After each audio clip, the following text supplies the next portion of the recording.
Là, je sais que ça va vous faire réagir, qui est le mieux payé en 2018 et vous n'allez pas être au bout de vos surprises. Le youtubeur le mieux payé au monde a 8 ans. Le petit Ryan a gagné cette année plus de 19 millions d'euros. C'est 2 fois plus que l'an passé. Ses vidéos où il teste des jouets ont été vues 26 milliards de fois.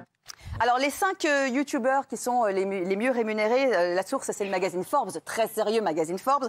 En 1, il y a donc Ryan Toys Review, qui est donc ce petit garçon pour 19 millions d'euros. Puis, un youtubeur qui fait des blagues, Jake Paul, pour 18 millions d'euros. Dude Perfect, lui, ce sont des vidéos décalées. Dan TDM, qui est un gamer, vous savez, c'est son... ça, mon fils, il les regarde, il adore ça. Et Jeffree Star, qui fait du make-up pour 15,8 millions d'euros. Qu'est-ce que vous pensez de cette histoire de ce petit garçon d'à peine 8 ans? Moi, ce qui m'embête dans cette histoire, c'est la répartition des revenus, si vous voulez. Parce que je sais que ses parents, Chion et Lohan, qui s'appellent comme ça... Chion et Lohan.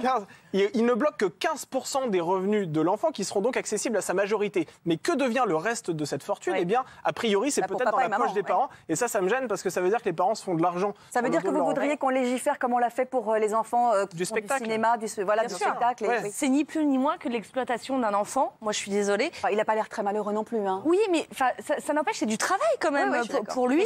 Ça veut dire quoi aussi? Ça veut dire que quand on lui offre un cadeau, il se rend plus compte parce qu'il passe toutes ses journées à tester des jouets.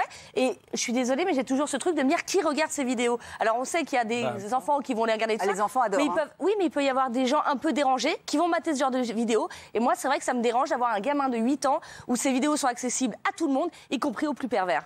Ah oui, mais même si celle-ci, elle ne prête pas à la perversion. On sait pas, je suis pas dans la tête d'un pervers. Mais, vous dites que moi j'ai une vie de merde, mais les gens qui regardent ces vidéos, parce qu'il n'y a pas que des gosses... Ah non, c'est pas vrai, je suis pas d'accord. Parce que moi je trouve que c'est d'une tristesse sans nom. Mais non, les vidéos de déballage de cadeaux comme ça, ça permet aussi de savoir ce que vaut le cadeau, si l'enfant va l'apprécier, ce qu'il y a dans la boîte, est-ce que ce qui est vendu sur l'affiche de la boîte correspond à la réalité du présent à l'intérieur. Si des adultes regardent ces vidéos, dans ces cas-là, il vaut mieux aller dans un magasin de jouets avec son enfant.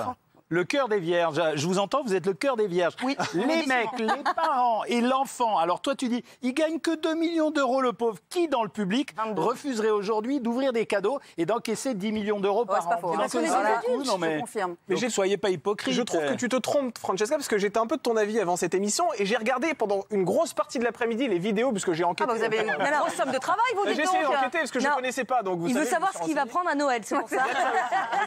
Et en fait, je trouve assez jouissif le fait de voir un enfant qui déballe un lézard en peluche, parce qu'on a l'impression finalement que c'est nous qui le déballons aussi. Donc il y a aussi ce côté un petit peu l'effet miroir. Voilà, il y a l'effet miroir. Donc j'avoue que j'étais assez ému quand j'ai vu ce lézard en peluche. Parce que t'es un grand enfant. C'est les orgasmes de Damien. D'accord. Alors, un enfant de 8 ans qui devient multimillionnaire grâce à YouTube, ça vous choque ou ça ne vous choque pas du tout? Ça vous choque à 65%, mais ça ne vous choque pas à 35%.